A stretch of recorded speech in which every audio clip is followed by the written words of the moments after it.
This is Andi Purewal for Boxing Social. I'm now joined by Lyon Woodstock here at the open workout. He's getting ready for Archie Sharp on Saturday night. Leon, how are you doing, mate? I'm good, man. I'm good. How are you? Good? I'm all good, thank you. It's good to hear you doing well. Boxing Social. Boxing Social. I got you guys on Twitter. Yeah, man. Yeah, man. How has camp gone for you then? Obviously, there's been a bit of a rivalry between yourself and Archie. Yeah. Well, to start off with, I don't have a camp. I'm always training. If you want to talk about when I started camp, would have been when I was 16 when I first walked through the doors. Do you know what I mean? So, yeah, man, it's been going good. Training's good. All that happens is the intensity will go up.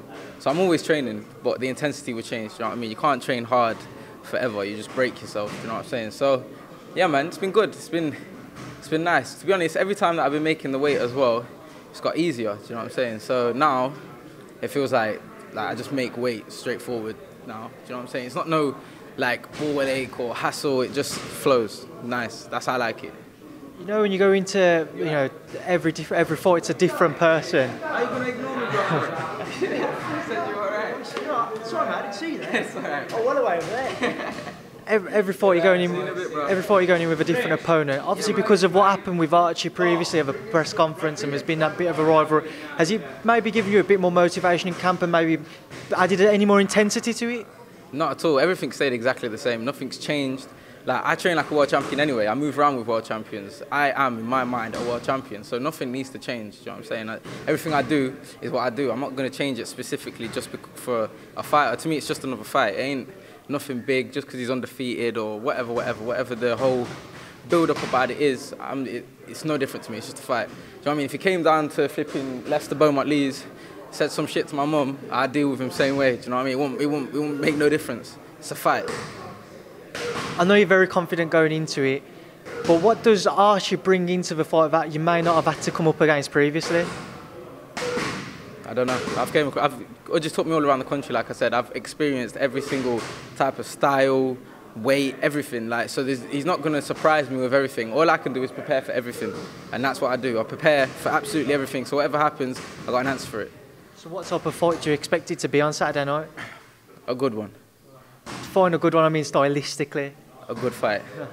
Are you going in there expecting a knockout? I don't expect nothing. Whatever the universe plans for me, that's what I'll go with. You know what I'm saying? All I know is I'll win. Don't matter how. Respect, man. A very popular man around here. I guess so. Also, we've got Sam Bowen on the undercard, somebody who, at the previous press conference, there was talks that, between yourself and Archie were both saying that whoever wins would like to go on to face him at some point. Who said that? You and Archie were saying, look, at the press conference, when the fight was first announced between yourselves, obviously Sam was there, and you were saying, look, whoever wins, you've got Sam in your sights, maybe down the line. Of course, the fight will eventually happen, do you know what I mean? It'd be stupid not to. Like, it's a big fight in Leicester City. A lot less people want to see it, but it's all about timing, making the right moves at the right time and not being stupid, you know what I'm saying? Like, I know what I'm capable of, I know what I can do, so it's not a matter of winning or losing, it's just maximising the whole situation. You've just mentioned timing. Yeah.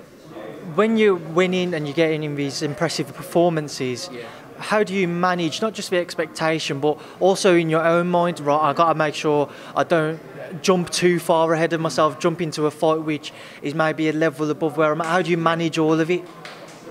Quite simply, I'm just 100% real and honest with myself and with everyone around me. So that gets a lot of people to like me, gets a lot of people to not like me, because I'm just brutally honest with everything. Like, it don't matter who you are. You could be my mum, my brother, my sister, my girlfriend. It don't matter. I will tell you brutally, like, honest, anything that I want to. Do you know what I'm saying? If it's the truth, it's the truth. You can't deny facts or like what is real. Do you know what I'm saying? So I always keep it 100 all the time. So it don't matter. So I know that there's gonna be a day where I'll be able to get in the ring with Lomachenko and be confident that I could beat him. Do you know what I'm saying? Right now, that's not a thing that I can do. If I got in the ring now, I'd give him my best shot, but I won't be able to beat him. You've got to be real, you've got to be 100%. I know that I can lose. I know that I can get dropped. I know I can get hurt. But whether it happens or not, that's a different thing. That's why I train so hard, to make these things not happen. But I know these things are possible to happen, sorry. So, it don't really matter. I don't lie to myself. I won't ever get in a fight where I'm like in over my head or anything, because I know what I can do and what I'm capable of, and I know my potential, and I know I can go the whole way, 100%. So it's just about timing, like I said, taking the right fights,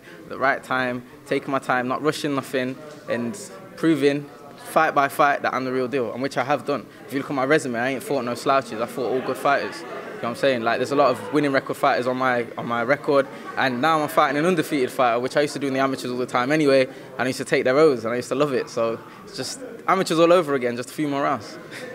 You mentioned Lomachenko earlier on in this interview. You mentioned that you have that world level mindset, and so in your mind, then, when do you see yourself pushing up above European into that world stage? When, yeah? Yeah, when do I see myself doing that? I'd say within the next 2 years, you will start hearing and seeing the name Lyon Woodstock about a lot more.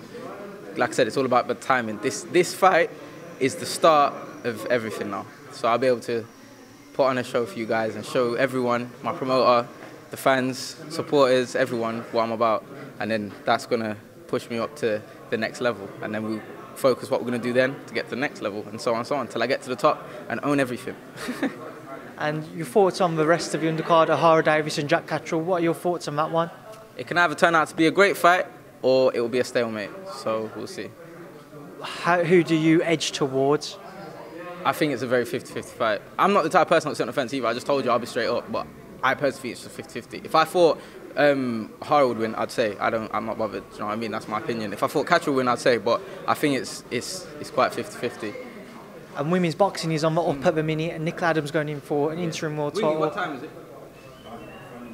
What are your thoughts on Nicola and her progression through the professional ranks?